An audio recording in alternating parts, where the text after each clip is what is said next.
Ellie and I had been married for 20 years before I found out that she was missing a kidney. The other kidney was in the body of her white moonlight, Victor. She whispered to her bestie, "Don't tell Victor. I don't want him to worry about me. This is not good for his health." Her bestie asked, "Since you have always cared so much about Victor, now that his wife is dead, wouldn't it be better for you to just divorce and marry him?" Ellie lowered her eyes and said, "What's the point of marrying him in my current body? I don't want to drag him down. Besides, he is different from Jonathan, and I don't want him to run around for me." I looked at the 2 bags of medicine in my hands with red eyes, turned around, and threw them directly into the trash can. When I heard the door open, the noise in the living room stopped immediately. Ellie glanced at me with empty hands and asked, "Aren't you going to the hospital to get medicine for me? Where is the medicine?" When she said this, Ellie looked natural. Without waiting for me to speak, she pointed to her friend next to her and said, "Diana has finally come here. You can cook some good dishes for us to reminisce about the past." I stood at the door, my whole body cold, and my throat seemed to be blocked by something sticky, unable to go up or down. I stared at Ellie's abdomen and mechanically approached her step by step. Ellie frowned and said, "Jonathan, did you hear me? Jonathan?" Ellie's pupils contracted and she pushed me away in dissatisfaction. I tightly grasped the hem of her shirt. The shallow scar that I had seen for more than 10 years was opening its fangs at me, laughing at my ignorance and stupidity. I vaguely remembered that 18 years ago, my mother-in-law broke her leg. Ellie and I wanted to bring her to the city to live with us for a while so it would be convenient to take care of her. My mother-in-law was so stubborn that she said she was uncomfortable and not used to living there, and she had to go back to her hometown in the countryside. Ellie and I had no choice but to send her back. The next day, Ellie was called back by the school leader, and I asked for a month's leave from work. After my mother-in-law recovered, I learned that Ellie was in the hospital after I returned to the city. I rushed to the hospital and saw this scar. But at that time, it was fresh and helpless, which dispelled all my doubts. I opened my mouth. Even the sound she made became dry and unpleasant. I asked, "How did you get this scar?" Ellie angrily brushed my hand away and put her clothes in order. She ignored me, just pursed her lips and said to Diana, "He's like a lunatic. I don't know if he has Alzheimer's. Let's ignore him." I stood in front of her and said through gritted teeth, "Ellie, tell me clearly, how did you get this scar?" Diana saw that the atmosphere was not good and stood up awkwardly. She said, "I came here today just to tell you about the recent situation of some old friends. I've brought the words. Let's get together again later." As she spoke, Diana left in a hurry. The moment the door closed, Ellie's face changed instantly. She screamed, "Jonathan, are you done yet?" As soon as she finished speaking, there was a knock on the door. Diana, who had returned, knocked on the door anxiously. She said, "Ellie, Victor was at the funeral and was about to jump off the building." Ellie's face turned visibly pale. I saw with my own eyes that her face was filled with heartache, anxiety, and panic. The glimmer of luck and hope in my heart also disappeared in an instant. I numbly let go of her wrist and used all my strength to ask her for the last time, "Ellie, you said before that the scar on your stomach was from appendicitis surgery. Is it true?" Ellie frowned, glanced at me with disdain, and said, "I have to go out for something. If you have anything, we can talk when I come back." Then she turned around and left without looking back. After Ellie left, I called her cousin's husband, who was also the attending doctor when Ellie was hospitalized for appendicitis. In less than a minute, the secret that had been buried for more than 10 years was revealed. The person on the other end of the phone was trying to smooth things over. He said, "Ellie just said she wanted to help others at the time, and there was no other contact between the two of them. Until now, the man doesn't know where his kidney came from. You have been married to her for so many years, you should know her best. If she really wanted to have something with that man, she would have used this matter as a bargaining chip to get entangled with him. In addition to having someone in her heart over the years, she has taken good care of your small family. She is thrifty and manages the household well. She is a good wife and mother, and I will discuss everything with you. What else are you not satisfied with? Finally, he gave me a long-lasting piece of advice: brother, believe me, don't make trouble at this age. A spouse is a good companion in old age, and living together is enough. In just a few words, he regarded Ellie's responsibilities in this marriage as a plus point and whitewashed Ellie's betrayal and infidelity as a noble quality of self-discipline and propriety. I was so angry that I hung up the phone and sat on the sofa from day to night. Ellie did not come back, and there was no message from her. I looked at the home that I had worked hard to protect for 20 years, and my whole body was filled with frustration and self-doubt. I couldn't figure it out and felt wronged. Ellie and I met through a blind date. At that time, she was just a math teacher who had just returned to school to teach, and I was just a clerk in a small company. After meeting a few times, both parties felt that each other was good, so we got married naturally at the end of that year. Over the years, although there was no deep emotional foundation between Ellie and me, both sides have been trying their best to maintain this small family. Just like my brother-in-law said, she really never spent money lavishly. She also tutored the children in their homework. Moreover, she provided me with emotional value and a sense of ritual during festivals. Sometimes, when we went to colleagues' gatherings, everyone was envious of me for marrying such a virtuous wife, but should I think so too? She is indeed thrifty and manages the household well. She keeps a good record of every account and has never spent money lavishly. But have I ever spent money lavishly? Didn't I basically give all my money to her? Speaking of emotional value and a sense of ritual, I don't even know what kind of emotional value and sense of ritual I want. During festivals, when have I not given her gifts and cooked a table full of dishes for her? Has she ever given me any? No, she has not. What she provides is the so-called emotional value and a sense of ritual. Moreover, when she tutors the children in their homework, she scolds them half of the time. In the end, she gets angry. Don't I still have to coax the older ones, then the younger ones, and tutor them again after I'm done with them? However, when the children get good grades, everyone takes it for granted that it's thanks to Ellie, the teacher, and everyone also thinks Ellie has had a hard time. They think I'm a hands-off boss, but what's the truth? The truth is that since the appendicitis surgery, Ellie's physical condition has begun to deteriorate seriously. The originally mild diabetes has progressed to grade 2, along with stomach problems and lumbar disc herniation caused by her job. These minor illnesses that may seem insignificant to others have become the whole content of my life. In addition to balancing my own work and daily trivialities, I also have to pay attention to her diet and lifestyle habits. For her diabetes, I memorized the foods the doctor advised her not to eat. I prepare her breakfast and lunch every day and bring them to school. She thinks quarterly physical therapy is a waste of money, so I secretly learned from a master for half a year and gave her massages at home. When my mother-in-law was seriously ill, in order not to affect Ellie's performance evaluation, I had to make sacrifices to take care of her. Don't all my efforts deserve her loyalty to this marriage? Why should I feel satisfied and fortunate just because she merely keeps a white moonlight in her heart but hasn't actually done anything? What interrupted my thoughts was the sound of the key being inserted into the keyhole and the door opening. Ellie, who had disappeared for a day and a night, appeared in front of me, exhausted. Seeing that I was not asleep, she looked a little surprised and at a loss, as if she felt guilty for catching someone cheating.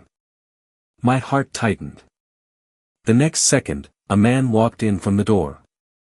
As if afraid I would question him, Ellie took the initiative and said, "Victor's house has been targeted by debt collectors and he has nowhere to go." Seeing that I didn't react, Ellie pursed her lips and said, "If you mind, he can sleep in the living room." I sneered and interrupted her, "If you don't mind, are you going to sleep in the same bed with him?" Ellie's face turned red. She was angry and scolded me loudly, "Jonathan, there is nothing going on between him and me. It's not as dirty as you think." I gritted my teeth and looked at the two people in front of me and said, "Ellie, you're running home with a man. What qualifications do you have to talk to me about innocence?" Before Ellie could say anything, Victor stepped out from behind her and walked straight to me regardless of her attempts to stop him. I looked at the man in front of me quietly. He was gentle and thin, about the same age as me, yet looked more than 10 years younger. Every gesture and movement had the same literary air as Ellie. No wonder she had been thinking about him for so many years. Victor stood in front of me, neither humble nor arrogant, and said, "Don't get me wrong. In fact, I want to thank you too." I looked at him coldly and said, "Thank me?" Victor nodded. His voice was steady, completely different from my rage. He said, "All in all, she saved me twice. You are her husband, so I thank you as if I thank her."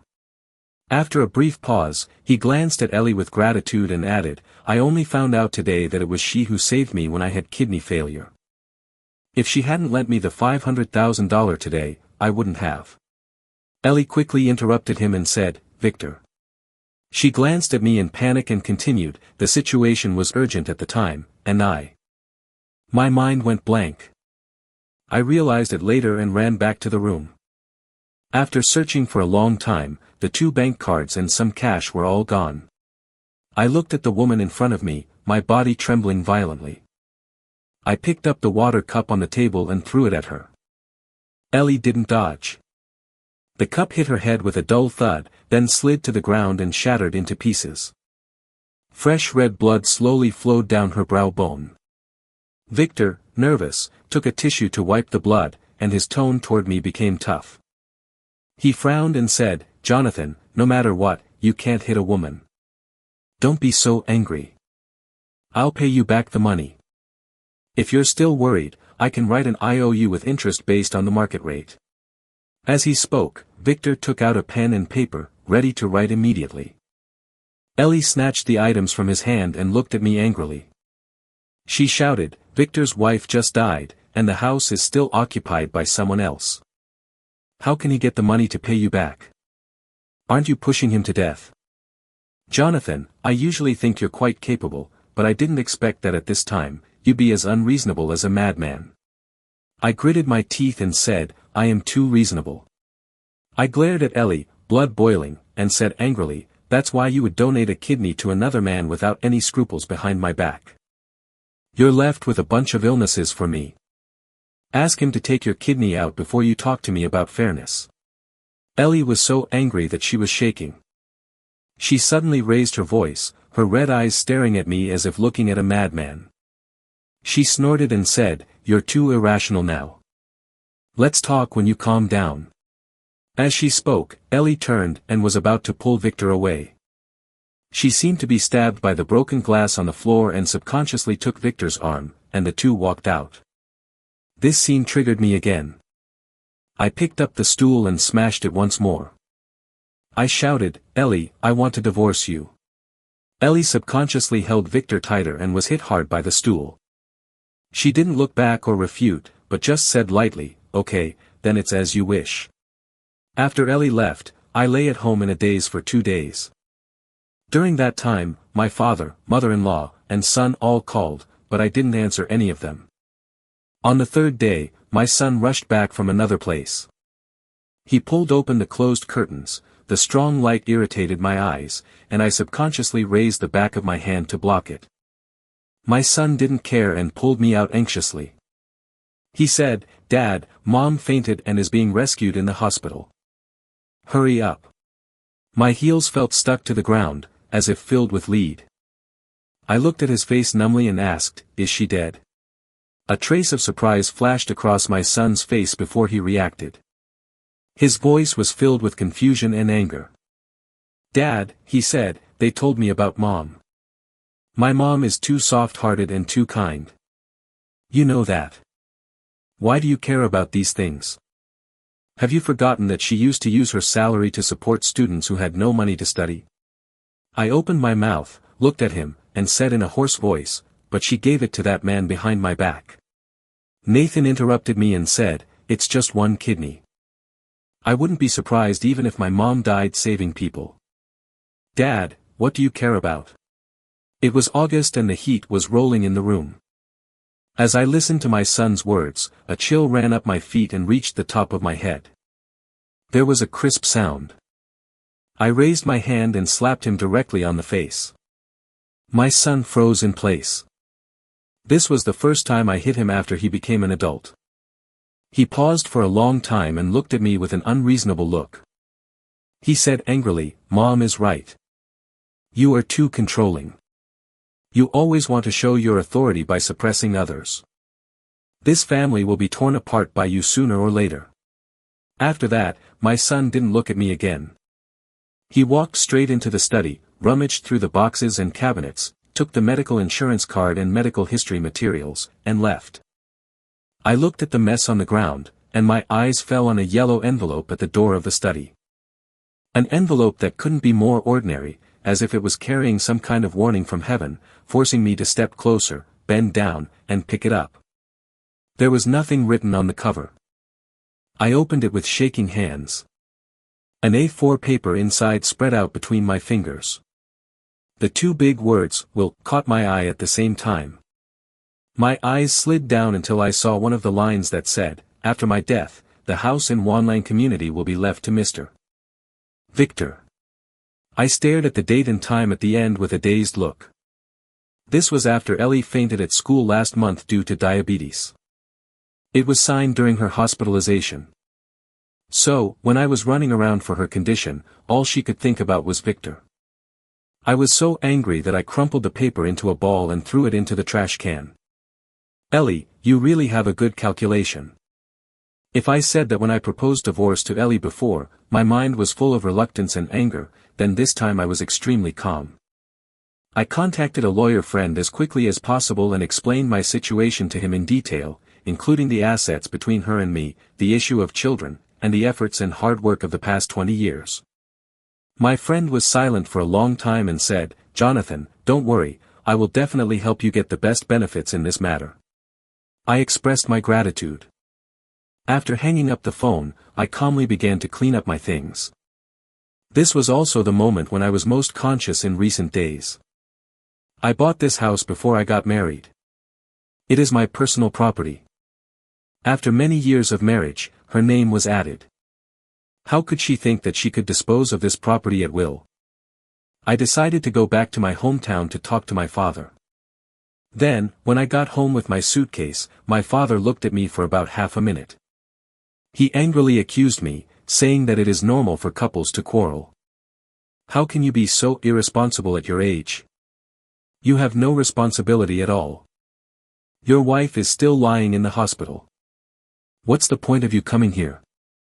Listen to Dad. Go and apologize quickly and coax them. Let's just let this go. After all, you have been husband and wife for so many years. Don't be so stubborn. I held the lever tightly between my fingers and asked with a frown, "Do you know why we quarreled this time?" He interrupted me and said, "No matter what the reason for the quarrel, the family must not be broken up. Don't forget that you are also a father and will soon be a grandfather. Don't be so careless and think about one thing after another." I looked at the familiar home in front of me and vaguely remembered the afternoon many years ago. I had just graduated and found a job, and my dad forced me to go on a blind date. At that time, he said that a man must always get married and start a career. The three unfilial acts are not having descendants, and the worst one is not having children. As the only son in the family, it is my duty to continue the incense for the Jonathan family as soon as possible. Now there are more men than women. If I don't find a partner as soon as possible, I may be single for the rest of my life. I didn't agree with his point of view. He kept scolding me and even brought the elders in the family to educate me. Finally, I reluctantly agreed to meet her without getting tired of it. So he chose Ellie for me. Of course, he did not put a knife to my neck and force me to marry her. In the end, I was the one who agreed to this marriage. I only hated why parents always rush to push their children into it when they are still very ignorant about the future, life, and marriage, as if it doesn't matter whether this marriage is about love or not, and it doesn't matter whether the life is happy or not. The important thing is to get married first. I took a deep breath and didn't want to argue with him. I said, "I have decided to divorce. If you think she is good, then introduce her to a better one." "You rebellious son," my father pointed at me and gritted his teeth and said, "You are so stubborn, sooner or later you will suffer a big loss." I suddenly stopped in the living room. My brain seemed to be stabbed in and out by countless needles, and it refused to stop even though it was bleeding. I asked, big loss? What is a big loss? Don't you think my loss is not big enough? The other half who sleeps with me in the same bed has another man hidden in her heart. For him, Ellie is willing to love him with her own life. My biological son doesn't speak for me but accuses me of not being generous enough to his mother. I don't understand. Dad, you are also a man. I am very curious, how magnanimous are you? Are all kinds of mistakes worthy of forgiveness in your eyes? Do you want me to end up like you, regretting every day at home? Why didn't Mom kill them with a knife when she ran away with her lover? With a snap, I felt a burning pain on my face. I looked at my father, who was shaking with anger, and said word by word, Dad, I don't want to live such a humble life, nor do I want to live such a miserable life. Marriage is just one of the experience projects in my long life. It is not my final destination. Now the experience effect is not good. I have the right to withdraw in time. My father opened his mouth and wanted to say something else, but no sound came out. I carried the suitcase and returned to my room. Before I had a few days of peace, my mother-in-law and my son came to me again. She sat in the middle of the living room with full energy, enjoying the tea handed over by my father. She said, Father-in-law, I'm not speaking for my daughter, but who doesn't have someone in his heart that he can't forget? But if a grown man wants to divorce just because of this, and lets his wife lie in the hospital without anyone to take care of her, he will not be justified if he tells others about it. I interrupted her with a sneer and said, You are her mother, it's natural for you to take care of her. Am I her father? Do you want me to go? I'm afraid I'm so angry now that I want to pull out her tubes. Mother-in-law was so angry that she choked for a moment. My son frowned and looked at me, his face full of strangeness and helplessness. He said, Dad, the wounds on Mom's forehead and back were all caused by you. You've let go of your anger and rage, can't you just let it go? Do you want others to keep laughing at our family? Mother-in-law nodded and said, Xiaoxian is right. He is getting married now. If you keep going on like this, where will Xiaoxian put his face? In Ellie's graduating class this time, there was a top scorer in science, 2 were admitted to Tsinghua University, and half of the students passed the 211. She was also named an outstanding teacher in the country. After saying this, mother-in-law looked at me with a smile and said, If you get divorced and want to find someone like this again, you'll probably be single for the rest of your life. The implication was that her daughter is an excellent and independent woman, and if I don't bow my head, I'd be ignorant. Looking at the two of them, I suddenly felt extremely unreal, as if in this trial, I was the one who was unfaithful to the marriage and family. In the silence I actually smiled. My mother-in-law glanced at me in confusion. She said, If you still want to maintain this relationship, then come with me to the hospital. A couple quarrels at the head of the bed and makes up at the foot of the bed. There is room for everything to turn around. As for that old pervert, don't worry. I will not forgive him. I will never let him ruin my daughter's reputation. I said in a deep voice, Okay, I'll go to the hospital with you. Seeing that my attitude softened, my son was delighted. He smiled and said, Dad, I knew that you would not divorce for me and for our family. I squinted at him and said, So, this is all you saw? My son's face paused, What? I replied, Nothing, let's go. Before leaving, my father looked at me uncertainly and asked, Are you really going to make peace? I asked, What else? He seemed to want to say something. After a long silence, he said nothing. He said, If there is anything, remember to call me. When we arrived at the hospital, Ellie had just finished her injection. She saw me from a few steps away. She closed her eyes to cover up some emotions. There was a faint smile on the corner of her mouth, and even her voice had returned to its usual gentleness. She said, These past few days I missed my husband's cooking after not having it. My son tried to smooth things over by saying, My dad was worried about you along the way, and kept asking me if I was feeling better. Ellie pursed her lips, her brows twitching slightly. She said, Your dad has really worried a lot about my health over the years. I sneered as I looked at the harmonious family. My mind was filled with the conversation between Ellie and Diana a few days ago. Since you have always cared so much about Victor, now that his wife is dead, wouldn't it be better for you to divorce him and marry him? She replied, with my current body, what's the point of marrying him? I don't want to burden her. Besides, he is different from Jonathan, and I can't bear to see him running around for me. Every word was like a warning bell, striking my brain again and again. I smiled and said, Ellie, how dare you eat the food I cooked again? I feel sick whenever I see your face now. I reached out and took out the crumpled wool from my pocket and threw it in front of her. I said, whoever likes your sickly body can take it. I don't care. Don't you like that, Victor? Are you still planning to leave your property to him? Good, very good. I don't mind if you give him all the things that belong to you, but you can't give him a penny that doesn't belong to you. Ellie's face turned pale and she looked at me blankly.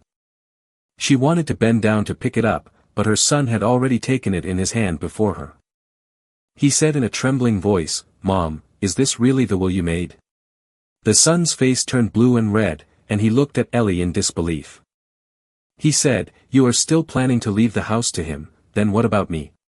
He said, didn't you agree with Dad that when I get married, you will sell this house and buy me a bigger wedding house? Jonathan, Ellie screamed and tried to grab it. I took the paper from my son's hand and watched her fall to the ground from the bed with cold eyes. My son looked at her with a complicated expression. Only my mother-in-law went forward to help her up. She turned her head and looked at me twice. Seeing that my son and I looked serious and didn't seem to be faking it, she questioned Ellie, why are you so stupid? After that, she comforted my son and said, don't worry, she is your mother, how can she leave her property to outsiders? This will is invalid, that's just right. I raised my eyebrows and looked at my mother-in-law and said, then you can also get the $500,000 back. My son and mother-in-law stared at me and asked, what $500,000? Ellie's face was already pale. She leaned against the wall and rushed towards me, trying to make me shut up. I dodged and my eyes fell on my son. I said, it was the $500,000 that your mother and I prepared for your marriage, including the betrothal gift and the off-road vehicle you had your eyes on before. It's a pity that she gave all of them to that man without blinking an eye, as if she was blinded by lard, and solved his urgent problem. Son, don't blame your mother. She is just one word, kind.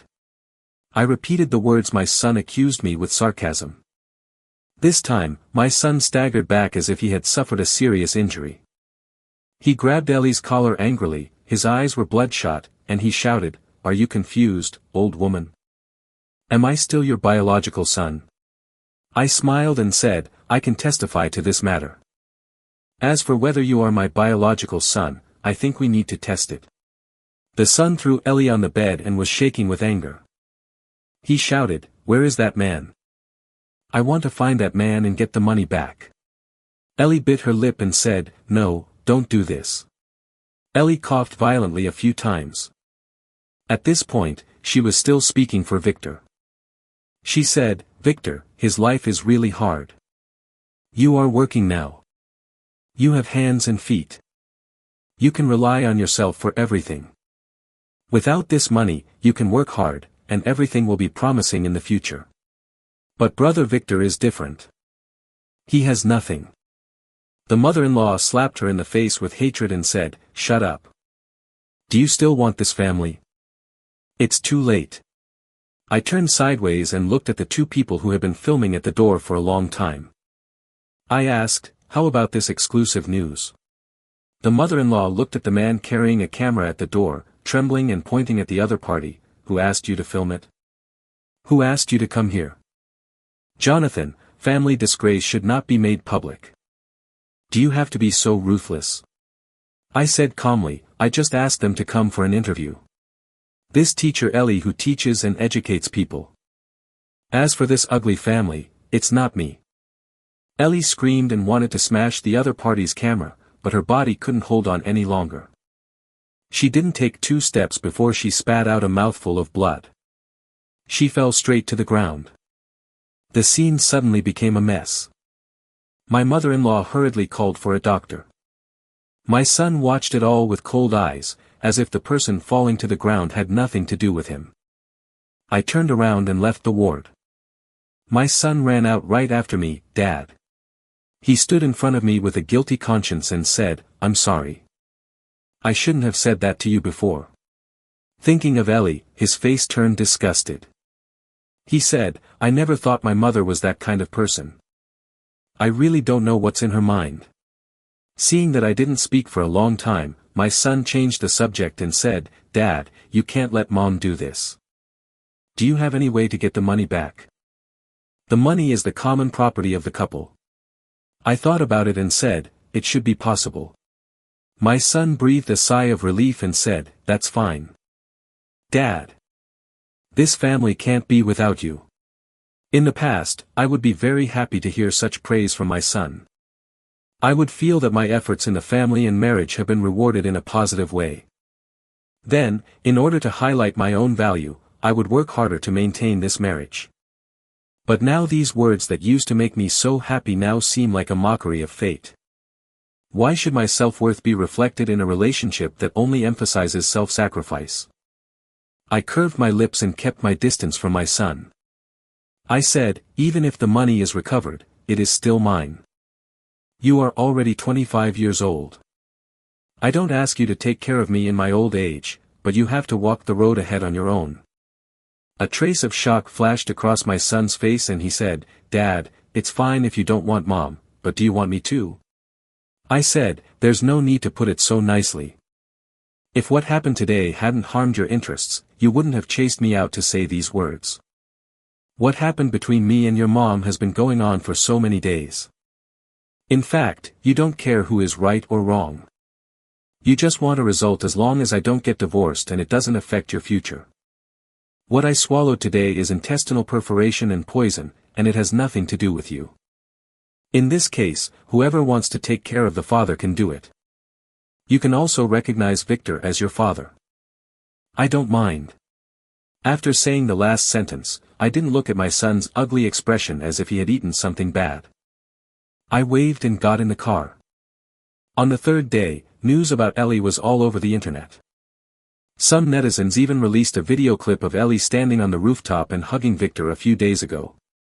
There was also a video of her son grabbing her collar and loudly condemning and questioning her in the ward. All of them became related hot searches.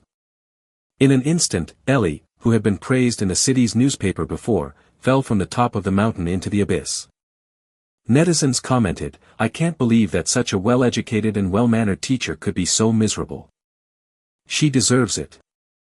Such a fickle woman should go to hell.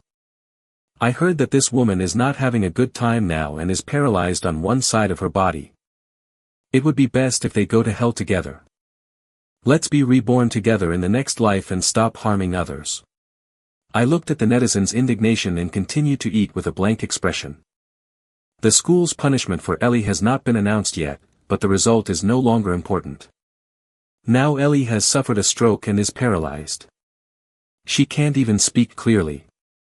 My father smiled and said to me, "It's better to get a divorce. Anyway, you're all ready."